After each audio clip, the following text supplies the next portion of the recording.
كتاب الله ترق جنانه وتنل عظيم الأجر والغفران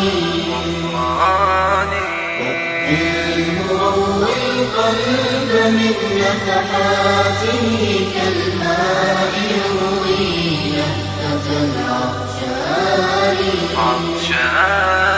أسعد به أبويك في أخراهما.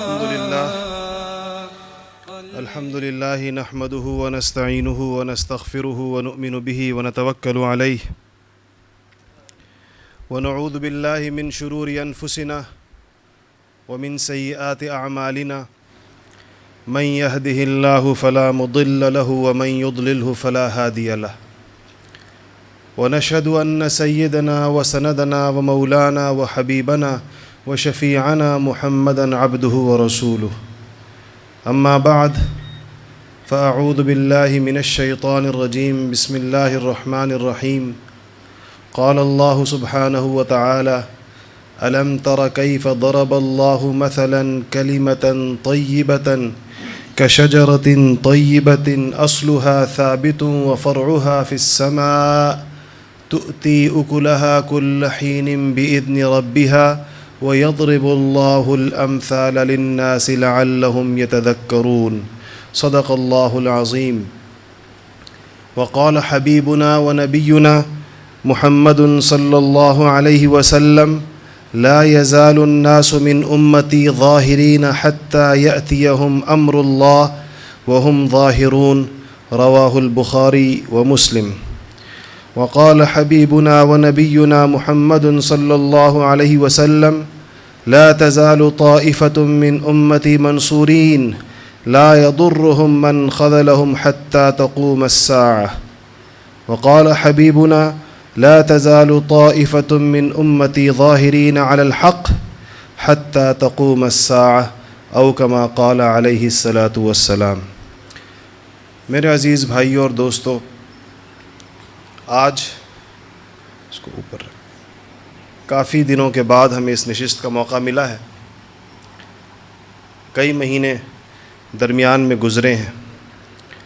اس عرصے میں آپ میں سے جو لوگ باخبر ہیں اور جو پوری امت کی خبروں میں، ان کے واقعات میں، ان کے حالات میں دلچسپی رکھتے ہیں اور ان کے دکھ پر، ان کی تکلیفوں پر دکھی ہوتے ہیں اور امت کی خوشی کی باتوں پر، مسرتوں پر آپ کو بھی خوشی ہوتی ہے، ان کے لیے یقیناً ان گزشتہ چند مہینوں میں ایسی خبریں تواتر کے ساتھ عالم اسلام کے مختلف گوشوں سے آتی رہیں جس سے دل نہ صرف دکھتے رہے بلکہ خون کے آنسو روتے رہے.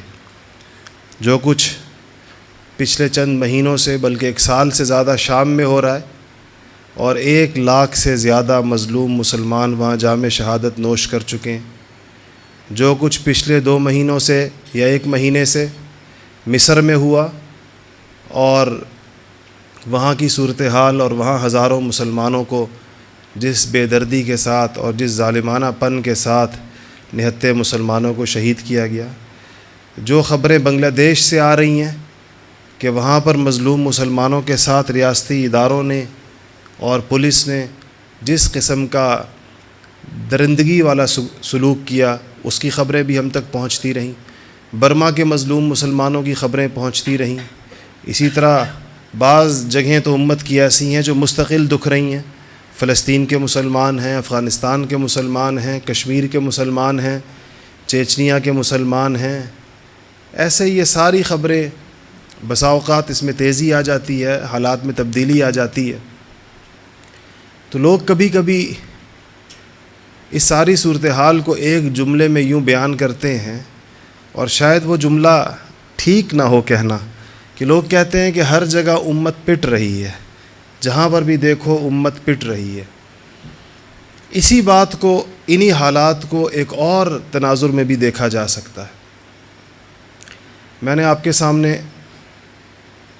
قرآن پاک کی ایک آیت پڑھی جس میں اللہ جل شانہ ایک مثال سے بات سمجھا رہے ہیں کہ کیا تم نے دیکھا ہے اللہ کی جو مثال ہے کہ یہ جو امت ہے، یہ جو مسلمان ہیں، یہ جو ان کا ایمان ہے، جو ان کا اسلام ہے، جو ان کا دین ہے، جو خود اس کے اندر امت پناہ، اور جو یہ حضور اکرم صلی اللہ علیہ وسلم کی محنت کا جو نتیجہ ہمارے سامنے ہے، اس کی مثال کیسی ہے؟ کشجرۃ طیبۃ اصلها ثابت وفرعها فی السماء. یہ ایک ایسا پودا ہے جو لگایا گیا ہے جس کی جڑ زمین کے اندر گہری گئی ہوئی ہے. اس کو شجرہ طیبہ کہا گیا. کشجرۃ طیبۃ اصلها ثابت، جڑیں زمین کے اندر ہیں اور گویا خوب گہری اور مضبوط ہیں. وفرعها فی السماء، اور شاخوں کی بلندیوں اور اونچائیوں کا عالم گویا آسمان کو چھو رہی ہیں اور آسمانوں تک بلند ہو گئی ہیں. تؤتی اکلها کل حین باذن ربها، اور یہ شجر ثمر خیز، یہ پھل دینے والا درخت ہمیشہ پھل دیتا رہے گا. تؤتی اکلها کل حین باذن ربها، اس کا پھل آتا رہے گا اللہ تعالیٰ کے حکم سے. یہ شاید امت کی حالت کے یا امت کے ساتھ جو معاملہ اللہ جل شانہ کا ہے، یا امت کے لیے جو چیزیں اللہ پاک نے طے فرما دی ہیں، یہ آیت اس کا بیان کر رہی ہے. یعنی یہ پودا کبھی، جو حضور اکرم صلی اللہ علیہ وسلم جو پودا لگا کر گئے ہیں، یہ پودا کبھی خشک نہیں ہوگا. ایسا نہیں ہوگا کہ اس کا پھل آنا بند ہو گیا ہے، یا یہ پودا خشک ہو گیا، یا اس کی جڑیں سوکھ گئی ہیں، یا اس کے پتے جھڑ گئے ہیں، یا اس پر خزاں آ گئی ہے. اس پر اب خزاں نہیں آئے گی. حضور اکرم صلی اللہ علیہ وسلم کی اس مضمون پر بہت ساری احادیث اس کی تائید کرتی ہیں، جو میں نے آپ کے سامنے عرض کی. بخاری اور مسلم کی روایت ہے کہ حضور اکرم صلی اللہ علیہ وسلم فرماتے ہیں کہ لا یزال الناس من امتی ظاہرین حتی یأتیہم امر اللہ وہم ظاہرون، کہ میری امت میں سے کچھ لوگ ہمیشہ غالب رہیں گے یہاں تک کہ اللہ کا حکم آ جائے، یعنی کہ صبح قیامت ہو جائے. قیامت کے دن تک وہ لوگ غالب رہیں گے، منصور رہیں گے اللہ جل شانہ کے احکامات پر، اور جو دین ان تک پہنچا ہے اس پر عمل پیرا رہیں گے. اس مضمون کو بہت سی روایات میں بیان کیا گیا. مستدرک حاکم کی روایت ہے کہ لا تزال طائفۃ من امتی ظاہرین علی الحق حتی تقوم الساعہ، کہ یہ لوگ حق پر ڈٹے رہیں گے. دوسری جگہ آتا ہے کہ ان کو مخالفت کرنے والوں کی مخالفت کوئی نقصان نہیں دے گی، ان کو اس سے کوئی پریشانی نہیں ہوگی کہ لوگ ان کے مخالف ہیں اور وہ تعداد میں کم ہیں. تو وہ مجھے اور آپ کو جس چیز کو سوچنا چاہیے کہ وہ کون لوگ ہیں جو ہر دور کے اندر غالب و منصور بھی رہیں گے اور دین کو پکڑے ہوئے بھی رہیں گے، جن کے بارے میں پیشن گوئیاں کی گئی ہیں، جن کے بارے میں کہا گیا ہے کہ ایسے لوگ ہوں گے چاہے حالات جیسے بھی ہو جائیں. اور کیا ہمارا شمار ان لوگوں میں ہوتا؟ اور کیا ہم وہ لوگ ہیں؟ کیا ہم وہی طائفہ ہیں؟ کیا وہی طبقہ ہیں جن کے بارے میں کہا گیا ہے؟ ان حالات میں، ان موجودہ جو پورے عالم اسلام سے بظاہر مایوس کن، بظاہر دیکھنے کے اندر روح فرسا خبریں آ رہی ہیں، ہمیں اس کو دیکھنے کی ضرورت ہے. دیکھیں، حضور اکرم صلی اللہ علیہ وسلم ایک طاقتور پیغام جو زندگی کے تمام شعبوں کو محیط تھا، جو زندگی گزارنے کے انسان کی جتنی ضروریات جس کے تحت اس کی زندگی گزرتی ہے، ان سب کے لیے پیغامات کا حامل تھا. اس پیغام کو لے کر آئے تھے اور امت تک پہنچایا تھا. اللہ تعالیٰ نے اپنے زمانے کے بہترین انسان، اپنے زمانے کے چنیدہ ترین لوگ آپ کی مصاحبت، آپ کی رفاقت اور آپ کے ساتھ کے لیے پسند فرمائے تھے کہ آپ یہ پیغام ان لوگوں کو سنائیے. وہ پورا کا پورا مجمع منتخب کیا گیا تھا کہ جب یہ آسمانوں سے آیا پیغام آپ ان کو سنائیے. یہ اس پر عمل کر کے دکھائیں گے. یہ نہ صرف سننے کا حق ادا کریں گے، یہ نہ صرف آپ سے تعلق اور آپ سے محبت کا حق ادا کریں گے، یہ اس پیغام پر عمل کر کے دکھائیں گے. اور دنیا دیکھے گی کہ اس سے بہترین عمل اور اس سے زیادہ اچھا عمل ان سے زیادہ کوئی اور نہیں کر سکتا تھا. ان کا یہ اسوہ، ان کا یہ نمونہ رہتی دنیا تک، صبح قیامت تک لوگوں کے لیے ایک مثال ہوگا. وہ طبقہ آپ کو دیا گیا. اور اس طبقے کو دیکھیں، علماء نے لکھا ہے کہ اگر آپ دنیا کے بڑے سے بڑے ادیب جمع کر لیں اور وہ ایک بہترین معاشرے کی منظر کشی کریں اور شعراء کی کسی انسانوں کے کسی مجموعے کی انفرادی یا اجتماعی طور پر ان کے خصائل، ان کے مزایا، ان کے اوصاف، ان کی اچھی باتیں، ان کے اونچے اخلاق کو بیان کرنا چاہیں، تو جو نتیجہ اور ثمرہ نکلے گا، صحابہ کرام کی زندگیاں اس سے بھی اونچی تھی، اس سے بھی زیادہ اچھی تھی، ان جیسی راتیں کسی کی نہیں تھی، ان جیسے دن کسی کی نہیں تھے، ان جیسی حکومت کسی نے نہیں کی، ان جیسے بازار کسی کی نہیں تھے، ان جیسی جنگیں کسی نے نہیں لڑی اسلام کی سربلندی کے لیے، ان سے زیادہ خیرخواہ اور غمخوار کوئی نہیں تھا، ان سے زیادہ مصلح اور ان سے زیادہ دین پر قربانی دینے والا کوئی نہیں تھا، ان سے زیادہ قرآن کے ساتھ تعلق رکھنے والا اور حضور اکرم صلی اللہ علیہ وسلم کے ارشادات کو سمجھ کر اور اس پر جان دینے والا اور اس پر عمل کرنے والا طبقہ کوئی نہیں تھا۔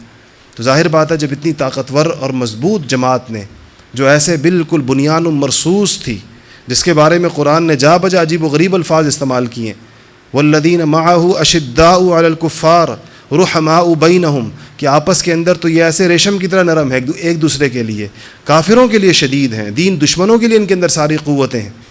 اس کے مقابلے میں آج کے مسلمانوں کو اور ان کی فوجوں کو اور ان کے اداروں کو دیکھیں تو مسلمانوں کے لیے شدید ہیں اور کافروں کے لیے نرم ہیں، کافروں کے ساتھ معاہدات ہیں، کافروں کے ساتھ ان کا اٹھنا بیٹھنا ہے، اور مسلمانوں کے لیے ان کے کوڑے ہیں، مسلمانوں کے لیے ان کی بندوقیں ہیں، اپنے لوگوں کے لیے ان کی گولیاں ہیں، ان کے توپ کے گولے ہیں، اپنوں کے لیے۔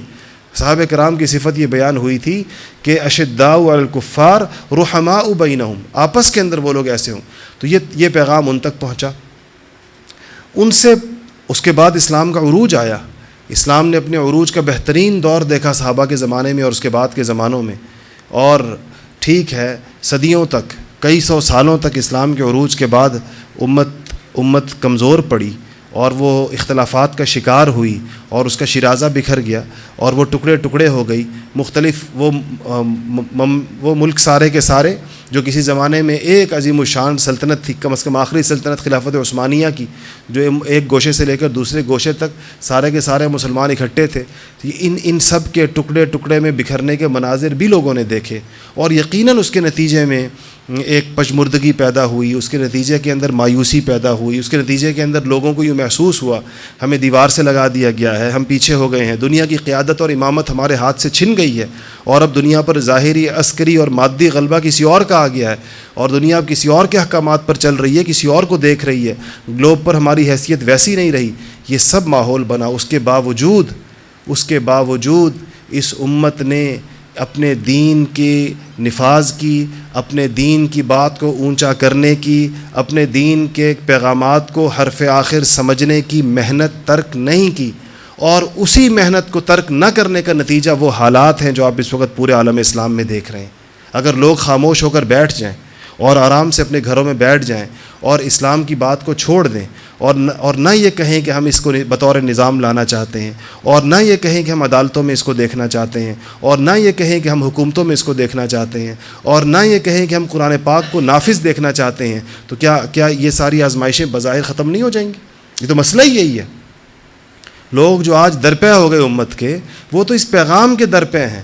تو اس کی ایک دوسری تعبیر یہ ہو سکتی ہے، ایک تعبیر تو یہ ہے کہ امت پٹ رہی ہے، دوسری تعبیر یہ ہے کہ امت مزاحمت کر رہی ہے، اور امت کھڑی ہے پیغام کو لے کر، جا بجا کھڑی ہے۔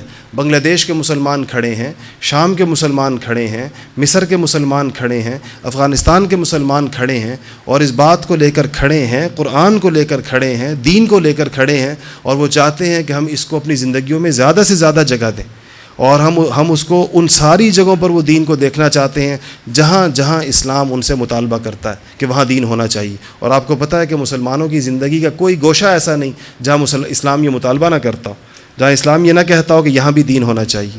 کیا مسلمانوں کے معاشرے میں اس بات کا تصور ہو سکتا ہے کہ کوئی ایک شعبہ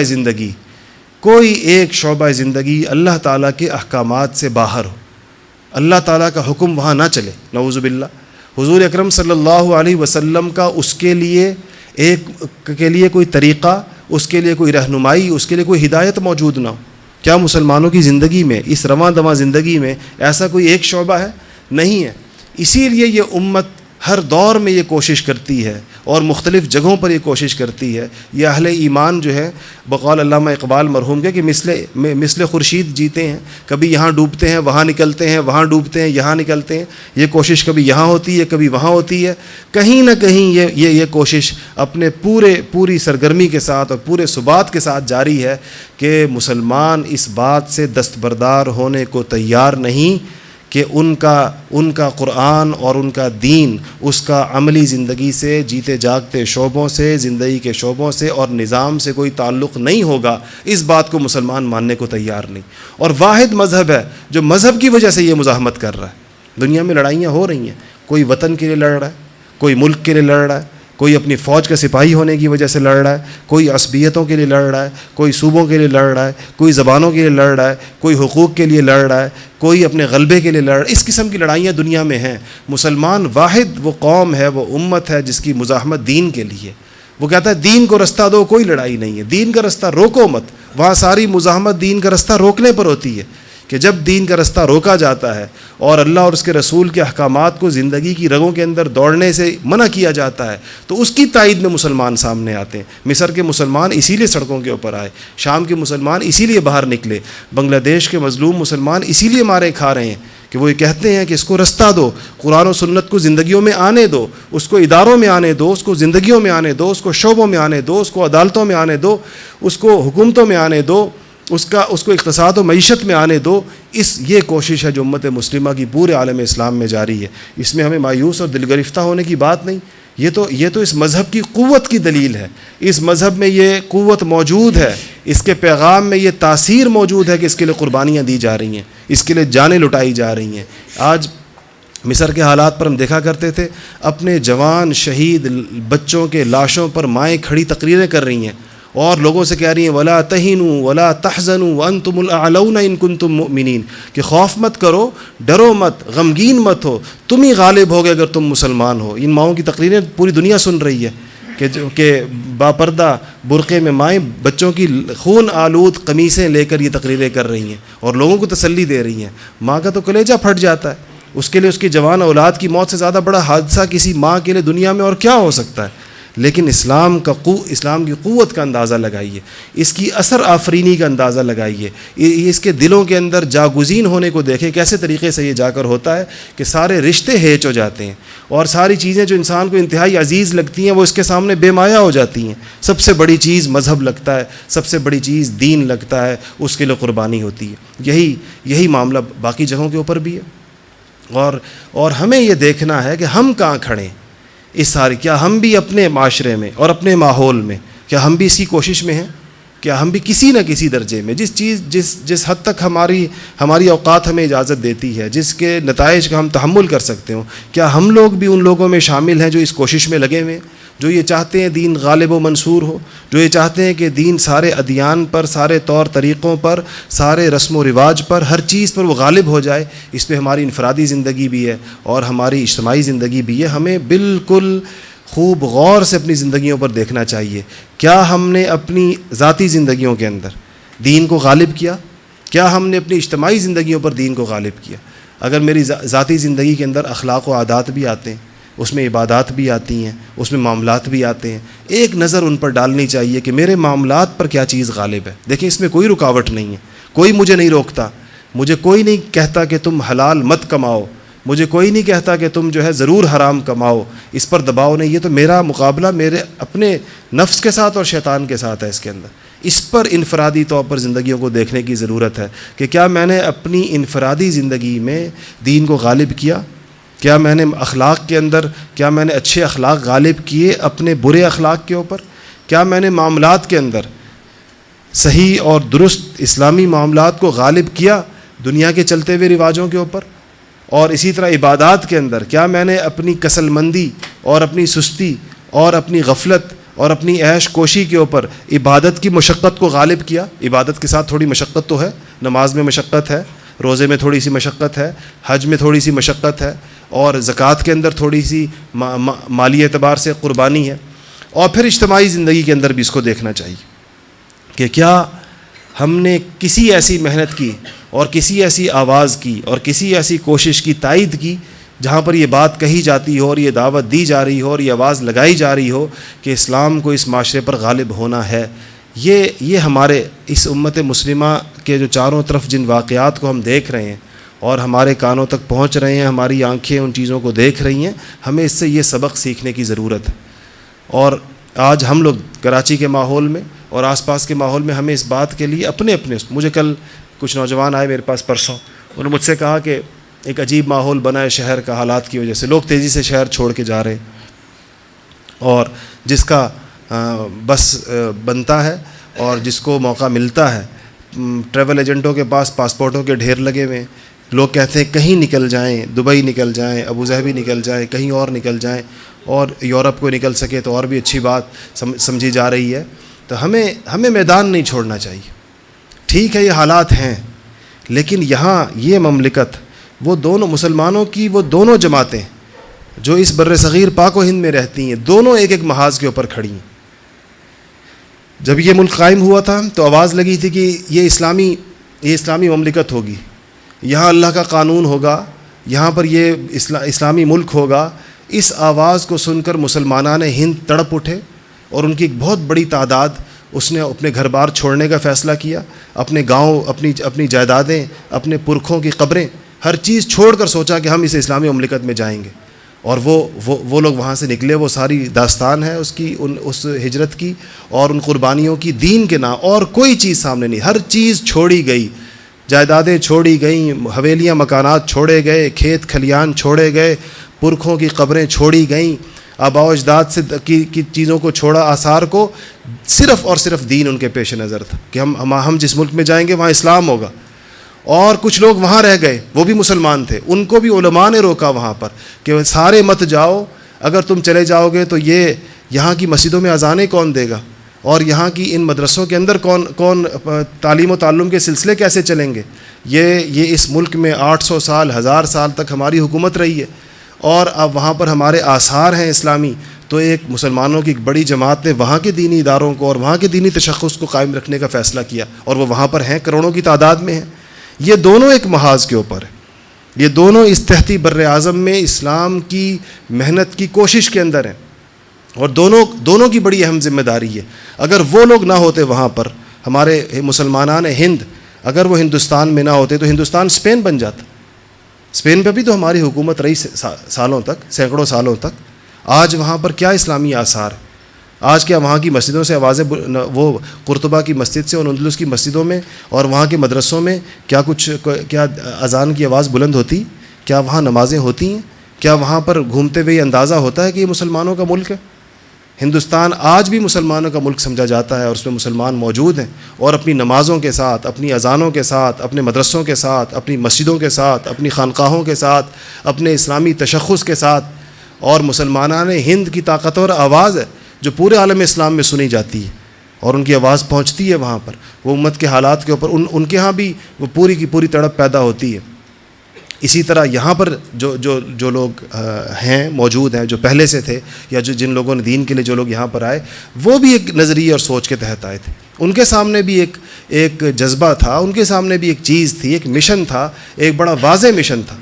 ان دونوں کو, امت کے ان حالات کو دیکھتے ہوئے, دونوں جگہوں کے لوگوں کو اپنی ذمہ داری ہر وقت ادا کرنی چاہیے, اور ہر وقت اپنے آپ کو تازہ کرتے رہنا چاہیے. ٹھیک ہے, بظاہر حالات بسا اوقات مایوسی کے آ جاتے ہیں دیکھنے کے اندر, لیکن یہ جو امت مسلمہ میں جو بیداری دیکھنے میں آ رہی ہے, اور جو قربانیاں دی جا رہی ہیں, اور ہر خطے میں دی جا رہی ہیں, یہ ہمارے لیے ایک سبق ہے, اور یہ ہمیں بھی ہمارا سبق یاد دلا رہی ہے کہ ہم بھولے نہیں ہیں اس بات کو. ٹھیک ہے, 65 سال گزر گئے, 66 سال گزر گئے, 68 سال گزر گئے اس بات کو, لیکن ہم اس بات کو بھولے نہیں کہ ہم نے یہ خطہ زمین اسلام کے نام پر حاصل کیا تھا, اسلام کے لیے حاصل کیا تھا, اور اسی لیے حاصل ہوا تھا کہ یہاں پر اسلام ہوگا. پوری دنیا کو اس کے بانی نے کہا تھا اس وقت کہ ہم ایک ملک نہیں حاصل کر رہے, ہم ایک تجربہ گاہ حاصل کر رہے ہیں جہاں پر ہم اسلامی احکامات کو نافذ کر کے پوری دنیا کو دکھائیں گے کہ اسلام ایسا ہوتا ہے.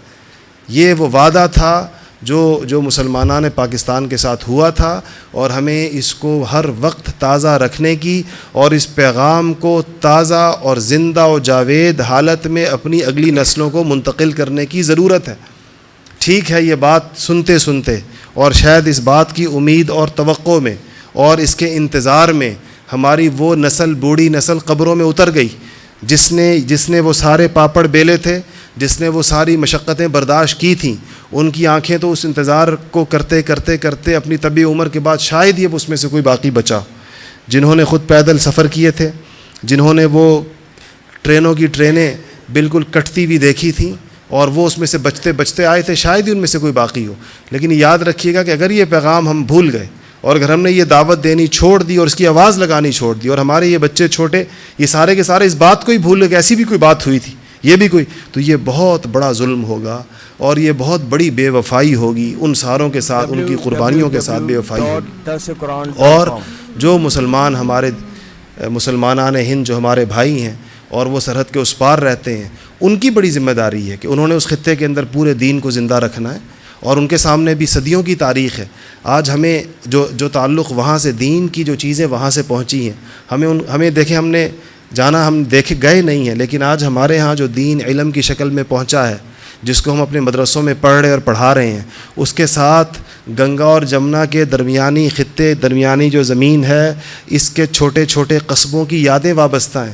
ہم یہاں پر دیکھتے ہیں، پڑھتے ہیں نانوتا کو، شاملی کو، تھانہ بھون کو، رائے پور کو، سہارنپور کو، گنگوہ کو، اور ان چھوٹے چھوٹے قصبوں کے ساتھ بظاہر جو یہ گنگا اور جمنا کا جو درمیانی ڈیلٹا ہے، جو علاقہ ہے، اس کے ساتھ ہماری دینی وابستگی ہے.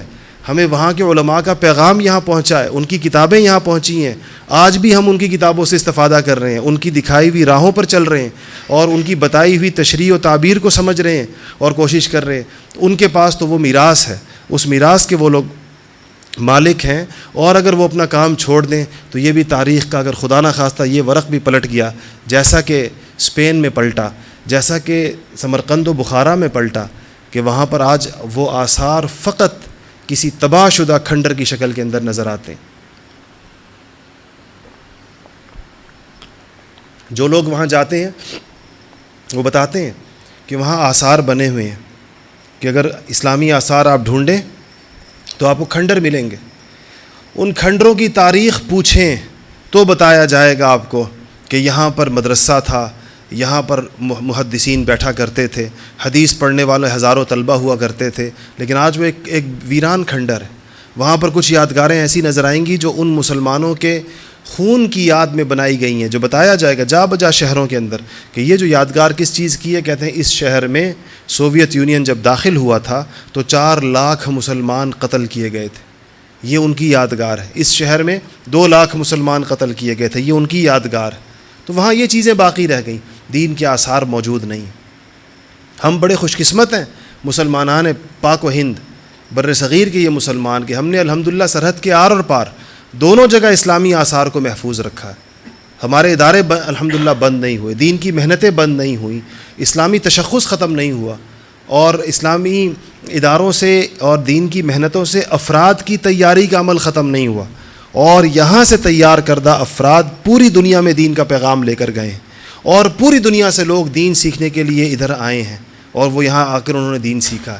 تو ہمیں بھی اس سارے ماحول میں بجائے اس کے کہ ہم دل گرفتہ اور مایوس ہوں اور ہم یہ سمجھیں کہ مسلمان تو ہر جگہ پٹ رہے ہیں اور مسلمان ہر جگہ قتل ہو رہے ہیں، مسلمان شہید کیے جا رہے ہیں، ہمیں یہ سمجھنا چاہیے کہ مسلمان کمزور ہونے کے باوجود مزاحمت کر رہے ہیں، اور وہ مزاحمت اپنی ذات کے لیے نہیں ہے، وہ مزاحمت کسی زمین کے ٹکڑے کے لیے نہیں ہے، فقط وہ مزاحمت فقط اور فقط دین کے لیے ہے، اور دین کو کہ ان شعبوں کو زندہ کرنے کے لیے ہے جس کی اجازت دنیا کا طاقتور اور بظاہر دیکھنے کے اندر جو غالب طاغوت ہے وہ اس کو دینے کی اجازت، وہ ان جگہوں پر اسلام کو رستہ دینے کے لیے کا قائل نہیں ہے، یا وہ اس کے لیے تیار نہیں ہے کہ اسلام یہاں پر بھی آئے.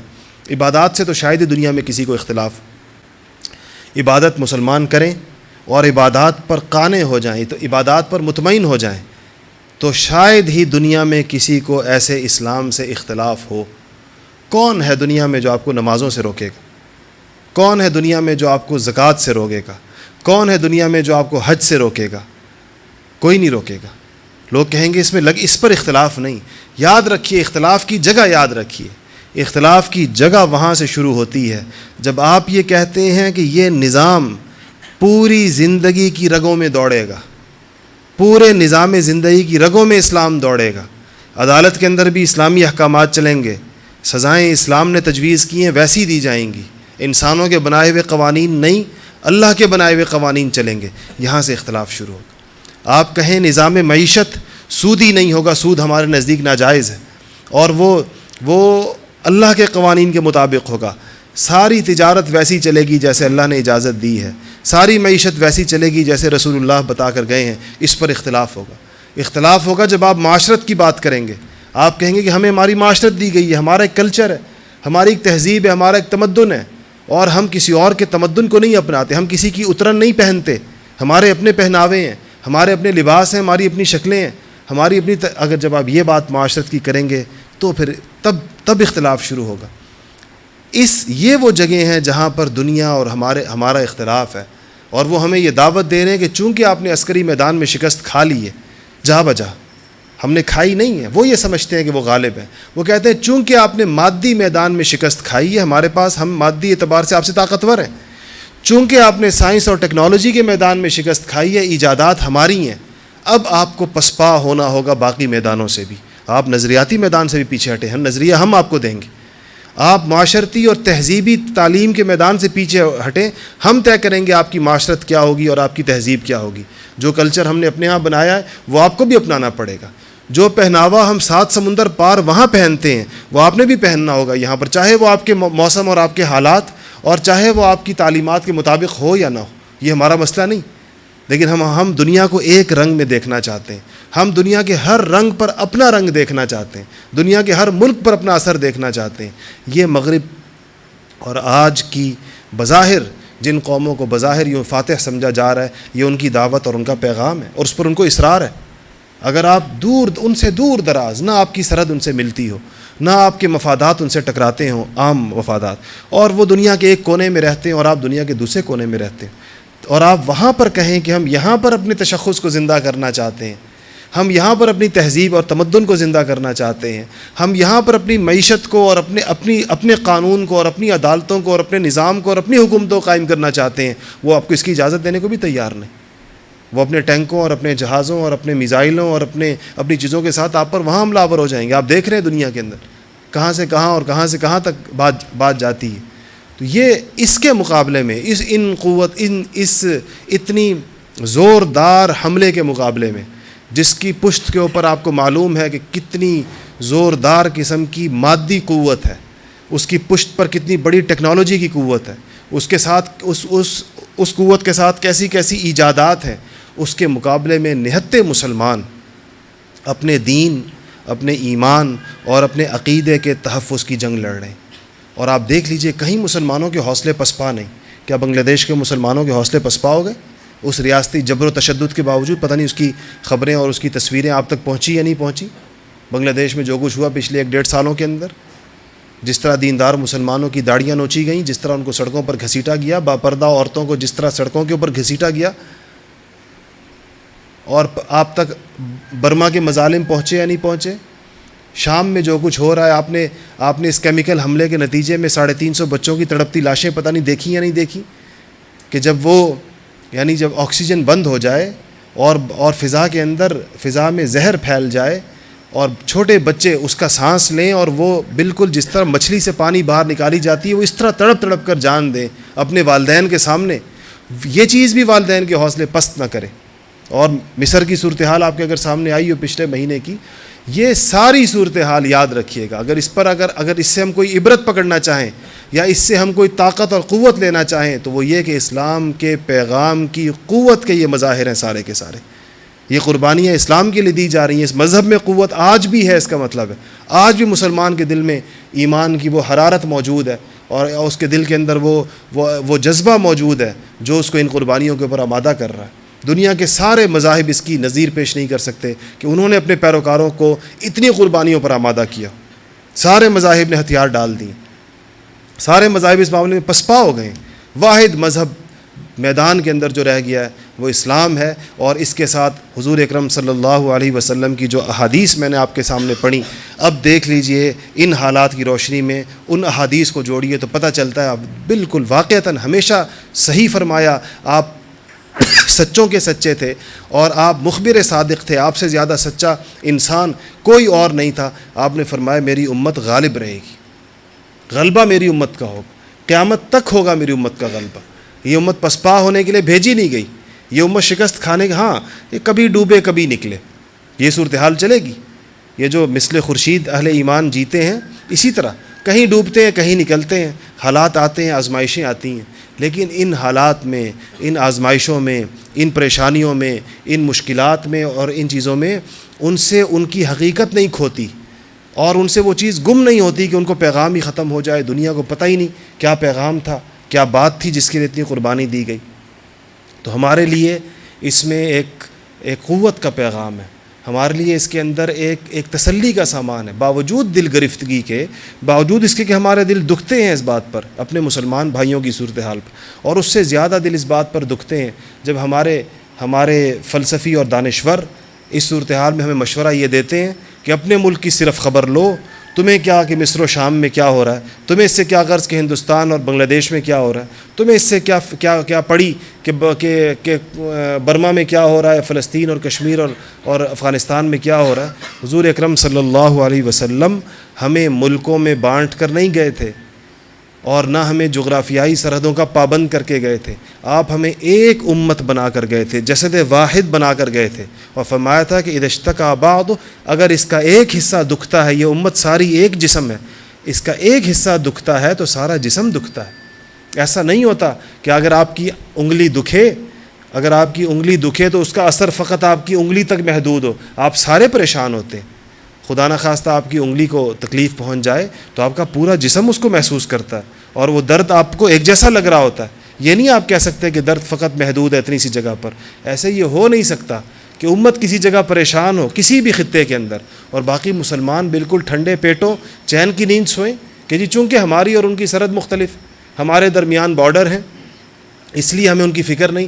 مسلمان ایسی امت نہیں، ہمیشہ مسلمان فکر کرے گا اپنے دوست، اپنے بھائیوں کی، جو چاہے دنیا کے دوسرے کونے کے اندر رہتے ہوں، اور ان کی تکلیف پر اس کو دکھ پہنچے گا، اور جو اس کی جتنا حتی المقدور، جو اس کی استطاعت میں ہوگا، جو اس کی قوت میں ہوگا، جو وہ کر سکے گا، وہ ان کی مدد کرے گا، وہ ان کے ساتھ کھڑا ہوگا، اور وہ ان کے ساتھ اظہار یکجہتی کرے گا، وہ ان کو یہ پیغام دے گا کہ تمہارے بھائیوں نے تمہارے دکھ کو دنیا کے دوسرے کونے میں محسوس کیا ہے، تمہارے بھائیوں نے تمہاری تکلیف پر، تمہارے مسلمان بھائیوں کے دل دنیا کے دوسرے کونے میں دکھے ہیں، اور وہ تمہارے ساتھ ہیں۔ اگر یہ ماحول نہ ہو اور اگر یہ چیز نہ ہو تو پھر تو یہ امت ہی نہیں۔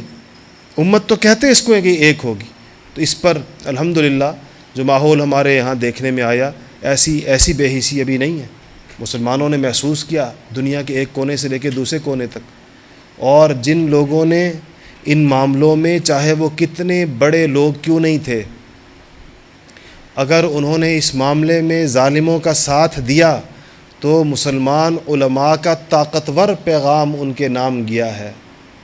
آج ہمیں وہ خط آیا جو امام کعبہ کو ہندوستان کے علماء نے لکھا ہے، اور اونچے لہجے میں لکھا ہے کہ آپ حرم مکی میں کھڑے ہو کر ظالموں کا ساتھ دے رہے ہیں کیونکہ آپ کی حکومت ظالموں کے ساتھ ہے، ہم آپ سے توقع نہیں رکھتے۔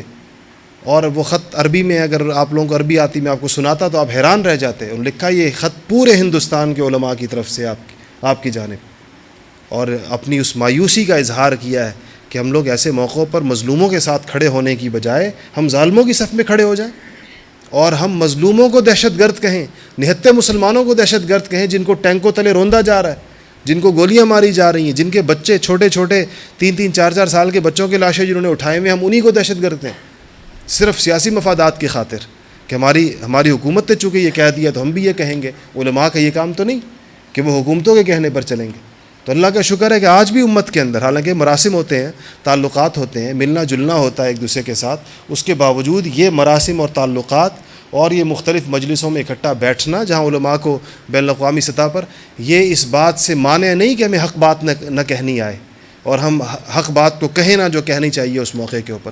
اللہ کا شکر ہے امت کے اندر وہ لوگ موجود ہیں جو تمام نتائج سے بے پرواہ ہو کر سچ بات کہتے ہیں اور حقیقی بات کہتے ہیں، چاہے اس پر حکومتیں ناراض ہوتی ہوں، چاہے اس کے اوپر دینی یا دنیاوی اعتبار سے بلند عہدوں پر فائز کوئی لوگ بھی جن کے وہ ناراض ہوتے ہیں، حق بات کہی جاتی ہے اور مظلوموں کے ساتھ کھڑا ہوا جاتا ہے، مظلوموں کی صف میں کھڑا ہونا چاہیے، اور ان ظالم کو روکنا چاہیے ظلم سے، جس چیز سے بھی بندہ روک سکے۔ اگر زبان سے روک سکتا ہے زبان سے روکے، زبان سے پیغام دے، ظالم کو یہ پیغام دے کہ تم تنہا ہو، تمہارے ساتھ کوئی نہیں ہے، اور اللہ کی پکڑ سے اس کو ڈرائے۔ ہاتھ سے روک سکتا ہے، ہاتھ سے روکے اس کو، لکھ کر روک سکتا ہے، قلم سے روکے اس کو، جو بھی جس طریقے سے بھی، بڑی بدبختی یہ ہے اور بڑی شقاوت یہ ہے اور بڑی اخلاقی گراوٹ یہ ہے کہ انسان مظلوم کا ساتھ بھی نہ دے، اس طریقے سے بھی نہ دے جتنا وہ دے سکتا ہے۔ تو الحمدللہ امت نے مظلوموں کا ساتھ دیا، مراکش سے لے کر انڈونیشیا تک امت نے یہ ثبوت دیا اس بات کا کہ ہم ایک ہیں اور یہ حضور اکرم صلی اللہ علیہ وسلم کی امت ہے، اور اگر اس کے کسی ایک جگہ، کسی ایک گوشے میں، کسی ایک کونے میں کوئی مسلمان یا مسلمانوں کا معاشرہ یا مسلمانوں کی جماعت تکلیف میں ہے تو ساری امت اس تکلیف اور اس دکھ اور اس درد کو محسوس کرتی ہے اور وہ اس کے ساتھ ہے۔ یہ جو طاقتور پیغام اس موقع کے اوپر دیکھنے میں آیا ہے، یہ حوصلہ افزا ہے۔ قربانیاں حوصلہ افزا ہیں، مظالم پر یقیناً دل دکھتا ہے، ظلم ایسی ایک چیز ہے کہ اس پر دل دکھتا ہے، مگر جو قربانی کو دیکھا جائے تو اس سے ایک امید پیدا ہوتی ہے کہ اس امت کے خمیر میں ابھی بھی وہ جذبے موجود ہیں جو قرن اول کے زمانے میں مسلمانوں کے اندر موجود تھے۔ آج وہ قربانیوں کی داستانیں رقم کر رہے ہیں، اور اس پورے امت پر میں جو ایک لہر دوڑ گئی، ایک بھائی چارے کی اور ایک خیر خواہی کی اور ایک دوسرے کا ساتھ دینے کی، اس سے بھی ایک امید پیدا ہوئی پورے اسلامی دنیا کے اندر کہ مسلمانوں میں باہم ربط بڑھ رہا ہے اور ایک دوسرے کا احساس اور ایک دوسرے کا خیال بڑھ رہا ہے، اور اس سے اور اسلامی ذہن رکھنے والے مسلمانوں کو، اسلامی نظام کی محنت کرنے والے مسلمانوں کو تقویت ہوئی ہے کہ انہوں نے سوچا ہے کہ لوگ قربانیاں دے رہے ہیں، ہمیں بھی دینی چاہیے، ہمیں بھی کھڑا ہونا چاہیے۔ یہ پیغام بھی پوری امت مسلمہ کو گیا ہے۔ تو اس موقع پر ہمیں اللہ کے فضل سے کسی مایوسی اور کسی دل گرفتگی کی ضرورت نہیں، اور نہ یہ کہنے کی ضرورت ہے کہ امت کے حالات ایسے بہت نہیں، امت کے حالات اچھائی کی طرف جا رہے ہیں، ٹھیک ہے، مادی اعتبار سے، عسکری اعتبار سے اور بہت سے اعتبار سے امت کو محنت کی ضرورت ہے اور مزید اتفاق کی ضرورت ہے، علم کے میدانوں میں آگے بڑھنے کی ضرورت ہے، دنیا کی امامت اور قیادت اور سیادت اپنے ہاتھ میں لینے کے لیے کہ اس کے علاوہ کوئی چارہ نہیں دنیا کے پاس۔ جب تک یہ امت قیادت نہیں کرے گی، جب تک یہ امت آگے نہیں بڑھے گی، اس وقت تک دنیا کے حالات ٹھیک نہیں ہوں گے۔ دیکھ لیجئے جن کے ہاتھ میں قیادت ہے اس کے نتائج دنیا کیا بھگت رہی ہے۔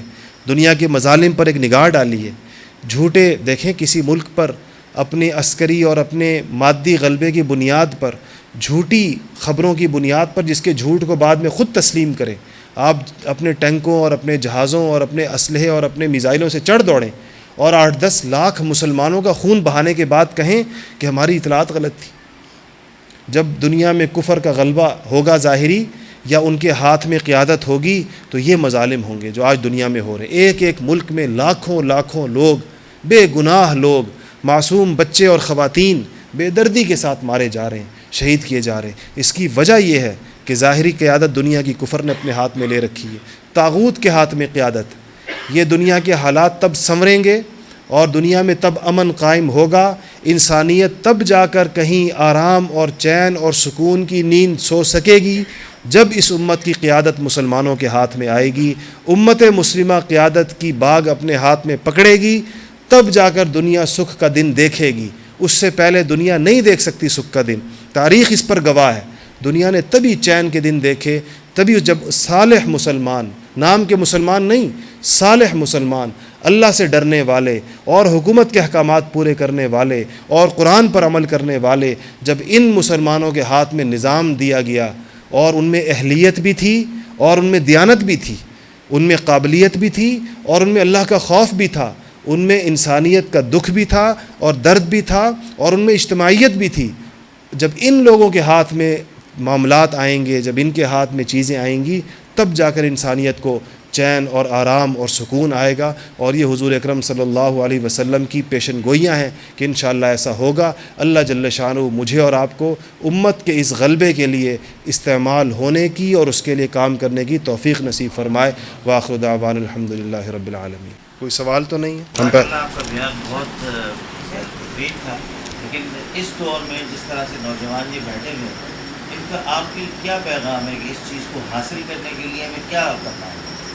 کوئی اس طرح کا کوئی ایسا ادارہ ہے جو اس کوشش کو کر رہا ہے کہ اس نظام کو حاصل کرنے کے لیے پوری دنیا کے مسلمان ایک ہو جائیں، اس کو حاصل کرنے کی کوئی ایسی کوشش ہو رہی ہے جس میں یہ نوجوان اپنا کردار ادا کر سکیں، ہم لوگ کر سکیں، مالی اعتبار سے، عسکری اعتبار سے؟ جی، آج ہم جب گفتگو کے لیے آج نہیں 3-4 دن پہلے موضوع کا انتخاب کر رہے تھے کہ کس موضوع پر بات ہونی چاہیے.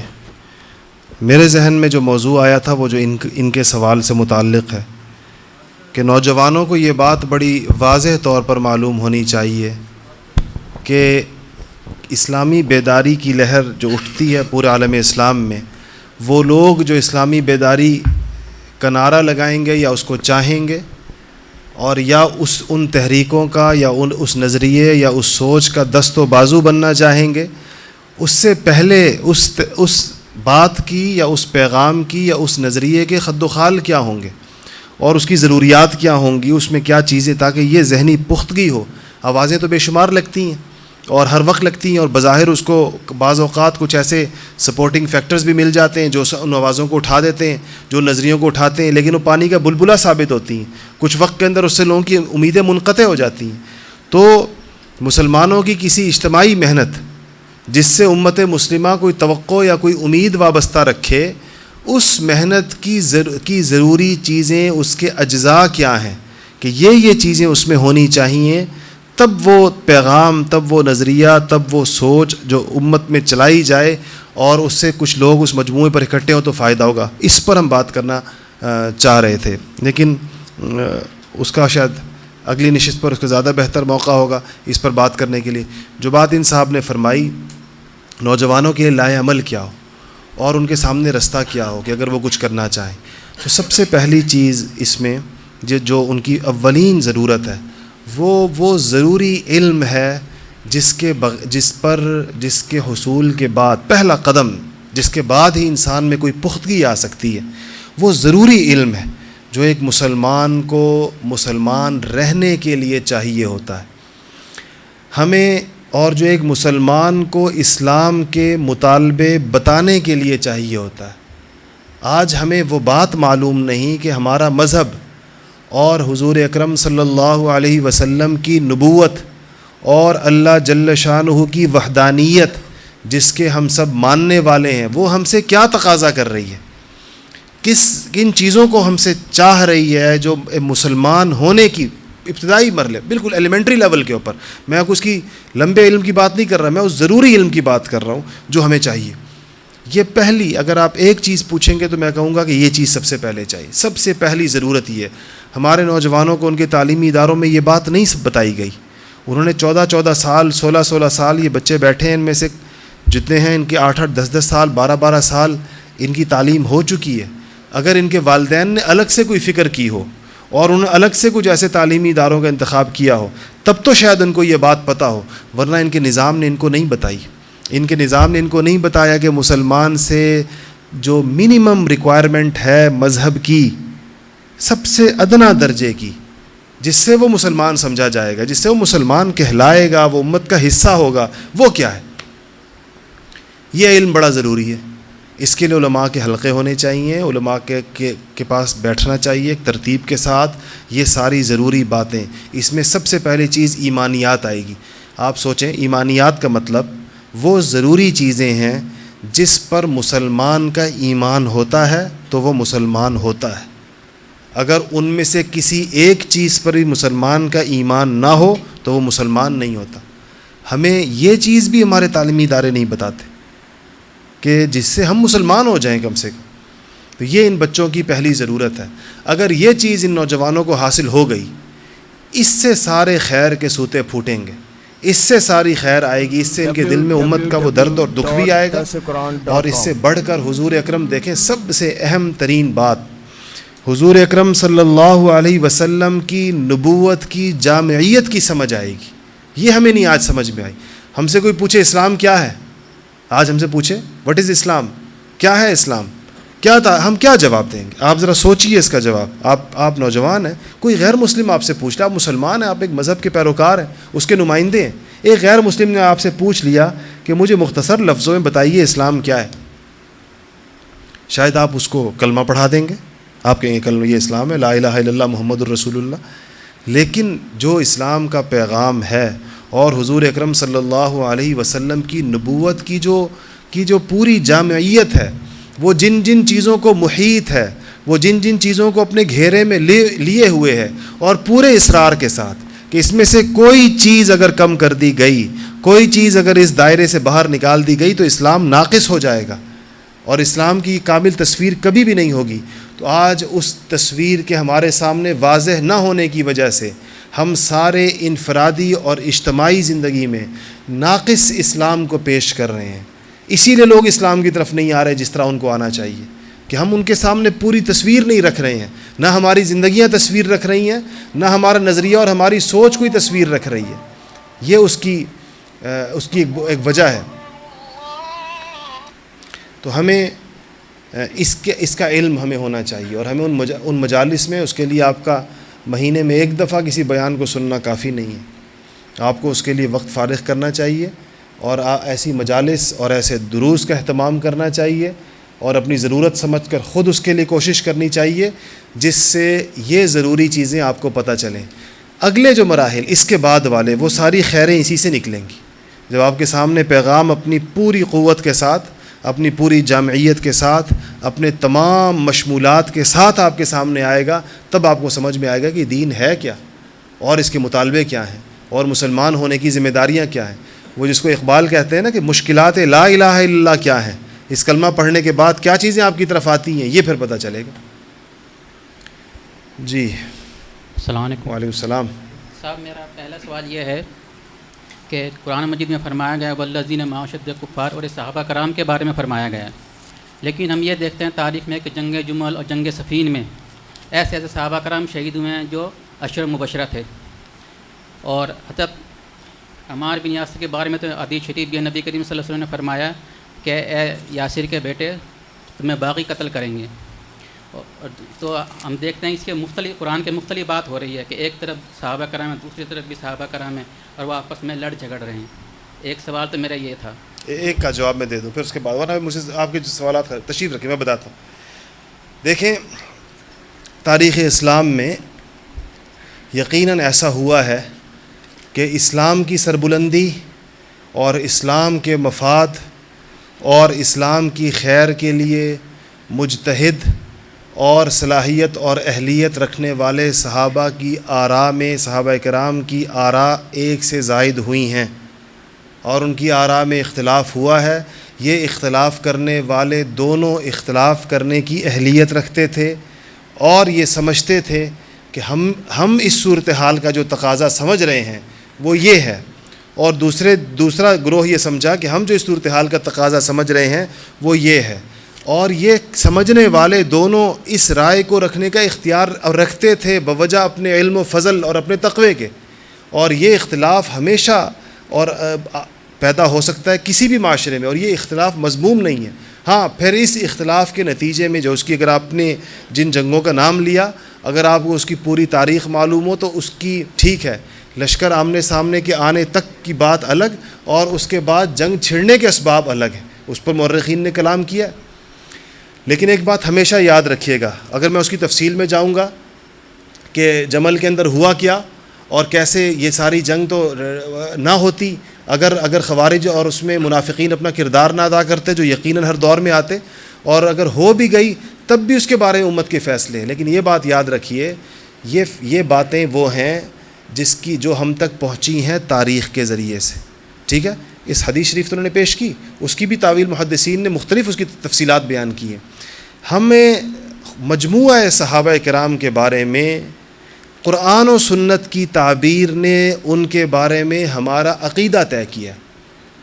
تاریخ نہیں ہمارے عقائد کو طے کرتی، اور نہ تاریخ ہماری تفصیلات کو طے کرتی. تاریخ میں کی روایات میں اختلاف ہے، اور تاریخ کی روایات میں ہر قسم کے مورخین کی مختلف آراء ہیں. ہمیں جس چیز کے ذریعے سے ان کا مقام اور مرتبہ اور عند اللہ ان کے مقام اور مرتبے کو جو چیز طے کرتی ہے وہ خود براہ راست قرآن کی آیات اور صحیح احادیث ہیں. تو صحیح احادیث آپ کو معلوم ہے کیا ہے، اور اس میں عشرہ مبشرہ میں کون کون سے لوگ شامل ہیں. اس سے آپ اندازہ لگائیں کہ عشرہ مبشرہ کی حدیث بالکل صحیح حدیث ہے یا نہیں، معروف حدیثی کتابوں کی. اور جمل اور صفین کے دونوں طرف کے لوگ عشرہ مبشرہ میں ہیں، دونوں طرف کے لوگ عشرہ مبشرہ میں، یعنی جمل میں جو ادھر بھی تھے اور جو ادھر بھی تھے دونوں عشرہ مبشرہ میں. اس سے پتہ چلتا ہے، اس سے معلوم ہوتا ہے کہ یہ اختلاف وہ اختلاف تھا نہیں جس کی بنیاد نفسانیت تھی، یہ اختلاف وہ اختلاف تھا نہیں جس کی بنیاد مفادات تھے. یہ اللہ کے لیے، دین کے لیے بعض اوقات آراء ایک سے زائد ہو جاتی ہیں، اور یہ نظام میں بھی ہوتی ہیں بسا اوقات، اور یہ علم میں بھی ہوتی ہیں. اسی سے جو مسلمانوں کے ہاں 4 معروف فقہ جو وجود میں آئے ہیں، یہ بھی تحقیق کے اسی اختلاف کا نتیجہ ہے، جس کو ہم قطعاً مذموم نہیں سمجھتے. ہم سمجھتے ہیں یہ محمود ہے، یہ اچھی بات ہے کہ مسلمانوں کے ہاں دین میں اتنی لچک، اور اس میں وہ جہاں پر مجتہدین کے لیے میدان چھوڑا گیا ہے وہاں پر ان کی آراء آتی ہیں. قطعی چیزوں میں اختلاف نہیں ہوتا، قطعیات ساری ایک جیسی ہیں سب کے نزدیک. تو یہ صحابہ کرام رضوان اللہ تعالی علیہم اجمعین کے بارے میں جو میرے اور آپ کے یاد رکھنے کی چیز ہے کہ اللہ نے فرمایا فَإِنْ آمَنُوا بِمِثْلِ مَا آمَنْتُمْ بِهِ فَقَدِ اهْتَدَوْا، ان کے ایمان کو معیار بنایا امت مسلمہ کے لیے. اللہ نے فرمایا رضی اللہ عنہم ورضوا عنہ، وہ اللہ سے راضی ہو گئے، اللہ ان سے راضی ہو گیا. تو ہمیں چاہیے کہ ہم بھی راضی ہو جائیں. جب اللہ ان سے راضی ہو گیا اور وہ اللہ سے راضی ہو گئے، پوری جماعت کے بارے میں فرمایا گیا. وَالَّذِينَ مَعَهُ کہا گیا. والذین کے اندر پورا جمع کا صیغہ ہے، ساری جماعت صحابہ جو رسول اللہ کے ساتھ تھی. معہو ضمیر کہ جو صحابہ پوری جماعت ان کی اوصاف بیان کیے گئے ہیں کہ اشداء الکفار رحماء تراہم رکعا سجدا، تم ان کو ایسے دیکھو گے اور ان کی پیشانیوں پر تم سجدوں کے انوارات دیکھو گے. تو یہ اور رسول اللہ صلی اللہ علیہ وسلم کی حدیث اللہ اللہ فی اصحابی، اس میں کسی کو خاص کیا نہیں. ہم ہر جمعے میں امام یہ کہتا ہے، آپ اس کا ترجمہ سمجھتے ہیں نا، اللہ اللہ فی اصحابی لا تتخذوہم من بعدی غرضا فمن احبہم فبحبی احبہم ومن ابغضہم فببغضی ابغضہم. رسول اللہ کہتے ہیں اللہ اللہ، 2 دفعہ اللہ کا نام، گویا 2 دفعہ اللہ کا واسطہ دیتے ہیں. اللہ سے ڈرو، اللہ سے ڈرو میرے صحابہ کے معاملے میں. فی اصحابی لا تتخذوہم من بعدی غرضا، میرے بعد ان کو تنقید کا نشانہ مت بنانا. میرے بعد ایسا نہ ہو تم ان پر باتیں شروع کرو اور کئی صدیاں بعد بیٹھ کر ان کی اور بے سند روایتوں سے تم تک پہنچی ہوئی داستانوں اور کہانیوں کی روشنی میں میرے صحابہ کا مقام اور مرتبہ متعین کرنا چاہو. اگر ان کا مقام اور مرتبہ متعین کرنا ہے تو جو اللہ اور اس کے رسول نے کہا اس کی روشنی متعین ہوگا. انسانوں کے اقوال کی روشنی میں اور مورخین کی الٹی سیدھی بے سند روایتوں کی روشنی میں قطعاً متعین نہیں ہوگا. تو فرمایا کہ فمن احبہم فبحبی احبہم، جو ان سے محبت کرتا ہے میری محبت کی وجہ سے ان سے محبت کرتا ہے، کہ اس کو در حقیقت مجھ سے محبت ہے اس لیے ان سے محبت کرتا ہے. ومن ابغضہم، اور جو ان سے بغض رکھتا ہے، جو ان سے نفرت کرتا ہے، فببغضی ابغضہم، میرے بغض کی وجہ سے ان سے بغض رکھتا ہے، در حقیقت اس کو مجھ سے بغض ہے جس کا اظہار ان سے بغض کر کے کرتا ہے. ہمارے سامنے یہ چیزیں، اور ایک ایک صحابی کے بارے مستقل الگ روایت، اور ان کو مستقل الگ الگ دعائیں اور بڑی محبوبانہ اداؤں کے ساتھ. معاذ فرماتے ہیں صحابہ یہ قصے سنایا کرتے تھے روایتوں میں، اور ڈبڈبائی بھی آنکھوں سے اور رندی بھی آوازوں میں سنایا کرتے تھے. ساتھ کہتے ہیں کہ میرا ہاتھ پکڑا. معاذ فرماتے ہیں کہ میرا ہاتھ پکڑا، اور جس طرح ہاتھ دوست کا پکڑتا ہے، اور اپنے ہاتھ کے ساتھ اس کو بھینچا قریب کیا اور فرمایا کہ واللہ انی لاحبک یا معاذ میں تجھ سے محبت کرتا ہوں. یہ ان لوگوں کو پیغام جا بجا. اس طرح کی چیزوں کو آپ دیکھتے چلے جائیں. یہ اشرا مبشرہ کے نام لے کر فرمایا، ابو بکر فی الجنہ، عمر فی الجنہ، عثمان فی الجنہ، علی فی الجنہ، سعد فی الجنہ، نام لے کر. ورنہ کہہ سکتے تھے کہ 10 لوگ جنت میں، سب کے نام لے کر کہتے فی الجنہ، ہر ایک کے ساتھ الگ فی الجنہ لگایا، ہر ایک کے ساتھ پھر الگ فی الجنہ لگا. ہمارے سامنے ان کے مقام اور مرتبے کی تعیین کے لیے یہ چیزیں ہیں، اور ہم اسی کسوٹی پر ان کو پرکھیں گے اور ہم اسی ترازو پر ان کو تولیں گے، قرآن و سنت کے معیار کے اوپر، اس کے علاوہ کسی چیز کے اوپر نہیں. ہم کسی انسانی تحریر کی وجہ سے صحابہ کی زندگیوں کے فیصلے نہیں کریں گے. جی آج کل کے نوجوانوں کے لیے جیسے آپ نے فرمایا کہ ان کو دین سیکھنا چاہیے، جی دین سیکھیں گے تو پھر ساری چیزیں آئیں گی، انشاءاللہ آسانی ہو جائے گی. جی تو اس سلسلے میں افسوس کے ساتھ کہ آج کل کالج یونیورسٹیوں میں آخانی نصاب کو نافذ کیا جا رہا ہے اور اسلامیات کو پیچھے کر دیا گیا ہے. تو مطلب اس کے لیے کچھ ویب سائٹس کا جو ہے سلسلہ شروع کیا جائے کہ ہمارے نوجوان اس سے مستفید ہوں، اور کالج یونیورسٹیوں میں ایسے لوگ ہوں جو ایک بندہ بھی اگر وہاں یہ کام شروع کر دے تو آہستہ آہستہ اس سے جناب. جی انٹرنیٹ، یہ جو آج کل معلومات کے ذرائع ہیں، انٹرنیٹ وغیرہ ویب سائٹس پر ایک تعامل یہ ہوتا ہے کہ اوپن سورس میں اتنا کچھ ڈال دیا گیا ہے اور اتنی متضاد اور بظاہر ایک دوسرے سے ٹکراتی ہوئی چیزیں بیک وقت دستیاب ہوتی ہیں بسا اوقات کہ اس کو مستند ذریعہ قرار دینا بہت مشکل ہو گیا ہے، اور شاید کسی نوخیز نوجوان کو پابند کرنا بھی بڑا مشکل ہے کہ صرف اس جگہ پر فلانے ذریعے سے اگر تمہیں کوئی چیز پتہ چلے تو وہ مستند ہوگی، اس کے سامنے بہت کچھ آتا رہے گا۔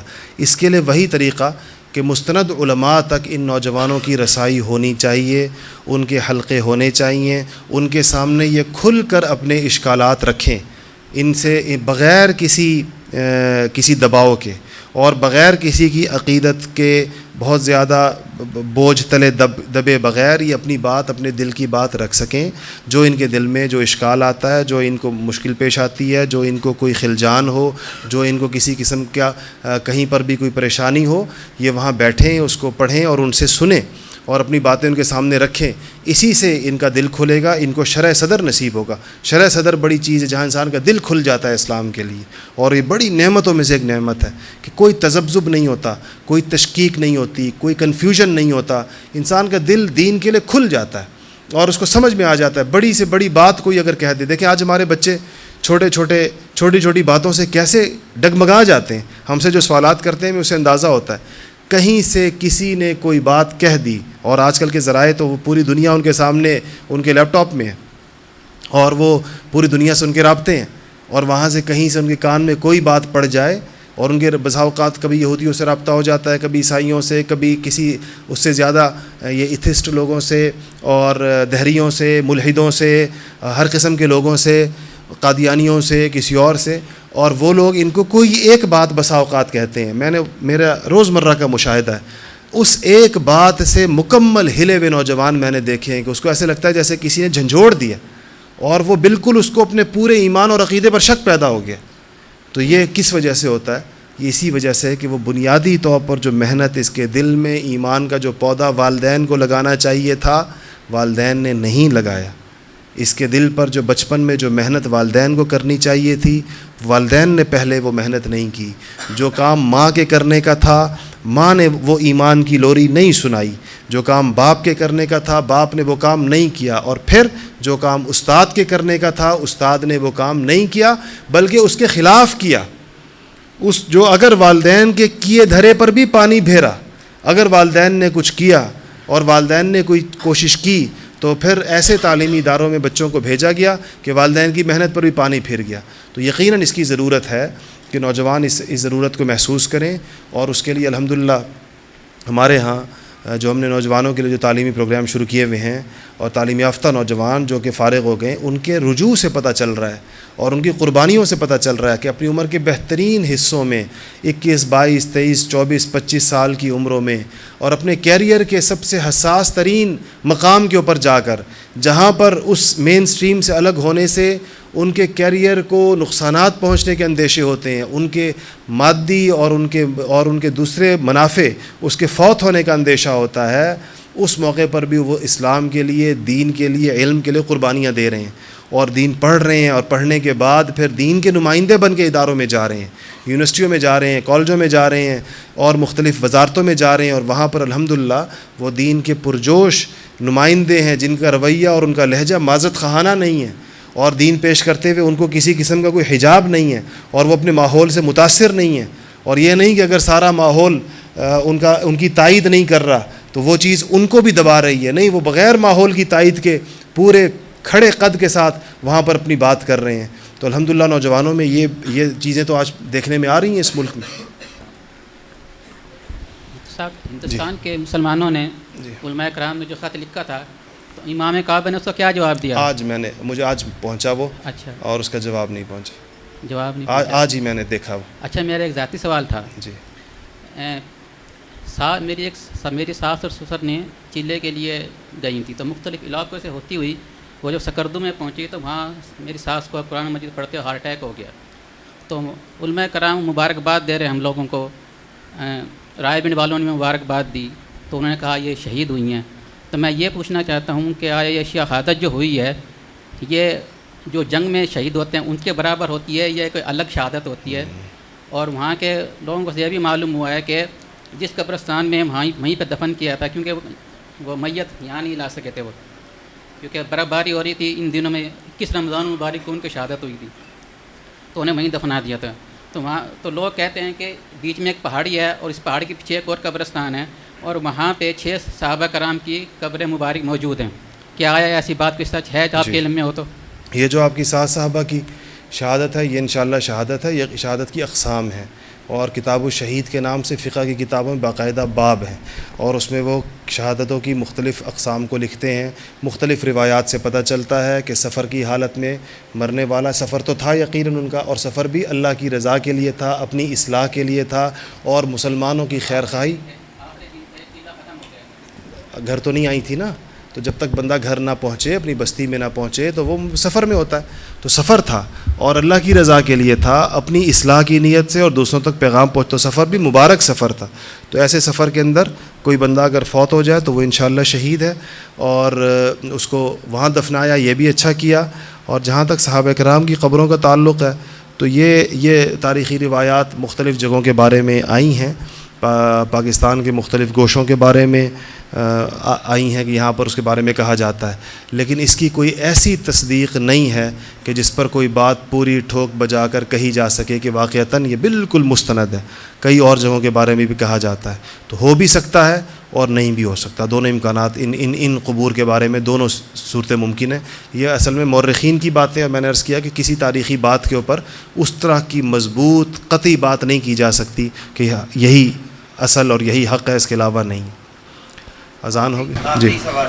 آج کل کا نوجوان جو ہے وہ باہر دنیاوی علم حاصل کرنے کے لیے سب بھاگے جا رہے ہیں، جی دوڑ ہے کہ آسٹریلیا جا رہے ہیں، انگلینڈ جا رہے ہیں. تو آپ کی نظر میں یہ لوگ جو ہے کہ وہاں جاتے ہیں تو پھر کھو جاتے ہیں، واپس نہیں آتے؟ جانا تو ضرور چاہیے. اگر کوئی ان کے علم حاصل کرنے کے لیے، فن حاصل کرنے کے لیے اگر کوئی جاتا ہے اور وہ سمجھتا ہے کہ وہ اس کی امت کی ضرورت کو اس سے پوری ہوگی تو ضرور جائے، اور لیکن دین کا پیغام بر بن کر جائے، یعنی دین کا پیغام لے جانے والا بن کر جائے، اور اس کو حاصل کر کے واپس آئے اپنے ملک کی خدمت کے لیے. ہم یہاں کراچی میں ناظم آباد میں حضرت مولانا ڈاکٹر عبدالحی صاحب عارفی رحمۃ اللہ علیہ ہوا کرتے تھے، اور وہ اپنے لوگوں سے جب پتہ چلتا تھا کہ فلاں صاحب باہر جا رہے ہیں پڑھنے کے لیے تو کہا کرتے تھے، میاں بیت الخلاء میں اتنی دیر بیٹھنا جتنی دیر ضرورت ہو، اور پھر آ جانا واپس. سبحان اللہ بحمدہ، سبحانک اللہم بحمدک، استغفرک واتوب الیک. ربنا ظلمنا انفسنا وان لم تغفر لنا وترحمنا لنکونن من الخاسرین. رب اغفر وارحم وانت خیر الراحمین. مسلمانوں کی بہن عافیہ صدیقی صاحبہ کی کچھ رہائی کے بظاہر کچھ آثار نظر آئے ہیں. دعا فرمائیں اللہ جل شانہ ان کی رہائی کو مقدر فرمائے، اور ان کی تکلیفوں اور آزمائشوں کو مختصر فرمائے. دین کے لیے بڑی قربانی اس بہن نے دی، اور اللہ تعالیٰ اس قربانیوں کو قبول فرمائے، اور ان کو ہم لوگ دوبارہ لوگ سارے ان کے اہل خاندان اپنے درمیان ان کو دیکھیں. اور ہمارے بھائی شفیق اجمل صاحب کے بھائی ہیں، رفیق صاحب وہ سعودی عرب میں ہوتے ہیں، آج ان کو دل کا کوئی تکلیف ہوئی ہے، ہسپتال میں ہیں. ان کے لیے دعا فرمائیں اللہ تعالیٰ شفائے کاملہ عاجلہ نصیب فرمائے، اور اللہ تعالیٰ ان کی تمام تکلیفوں اور پریشانیوں کو ختم فرمائے. یہ جو نوجوان یہاں تشریف لاتے ہیں اور پورے شہر سے کھچ کر آتے ہیں، جو مستورات اور جو خواتین آتی ہیں، اللہ جل شانہ ان سب کا یہ آنا قبول فرمائے. اور کوئی جو مفید بات یہاں پر ہو گئی ہو تو اس بات سے کہنے والے کو اور سننے والوں کو فائدہ نصیب فرمائے. اور اللہ تعالیٰ ہمیں عملیت پسند مسلمان بنائے، عملی مسلمان، فقط باتوں سے بہلنے والے اور باتیں کر کے خوش ہونے والے یا باتیں سن کر خوش ہونے والے لوگ ہم نہ ہوں. ہم عملی مسلمان ہوں اور واقعتاً ان پر عمل پیرا ہوں، کہنے والے بھی اور سننے والے بھی. اللہ جل شانہ اس ملک کی حفاظت فرمائے، اور یہ اس شہر کی حفاظت فرمائے. یہ شہر بہت سے دینی محنتوں کا مرکز ہے، اور یہاں سے بہت پورے ملک کی دینی کاموں کو ایک خیر اور ایک قسم کی تائید جا رہی ہے.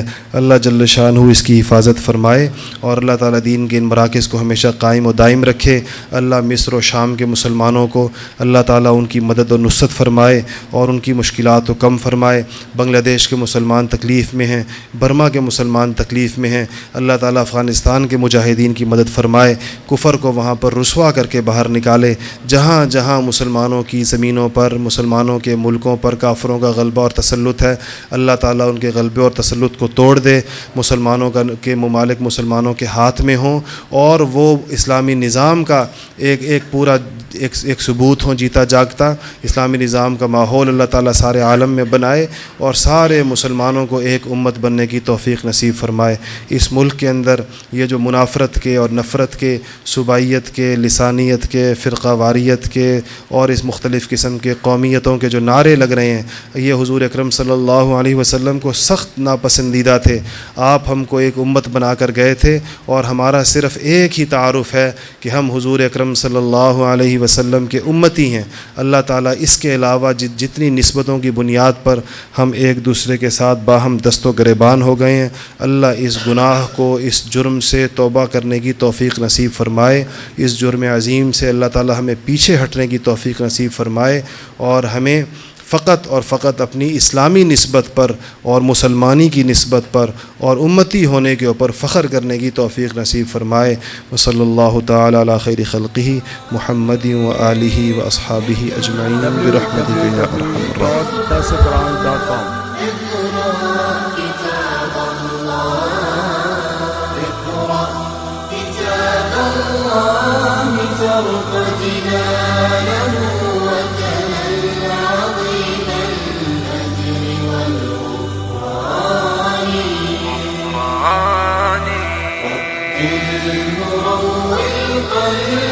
من نفحات